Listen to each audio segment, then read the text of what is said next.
In this video, I'm going to show you how to react on Discord mobile. That is quite simple and easy to do, so let's begin. And first, open up Discord app, and now you can hit at menu icon to select a server and a specific text channel.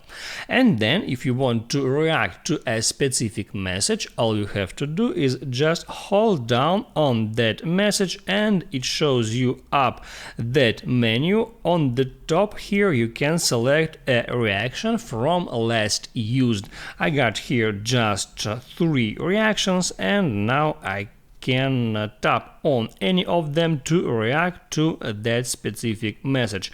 Also, I can in the same way hold down here, then right there tap at this smiley face with a plus sign to open up Emoji Selector, and from here first at the bottom I can select a category, so I'll just tap at emojis, and here I can scroll down through that big list to select any emoji that I want to use. Also here I can use a search to search for some specific emoji, and once I find one I can just hit on that to react to a message.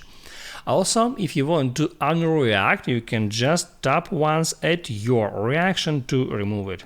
In that way.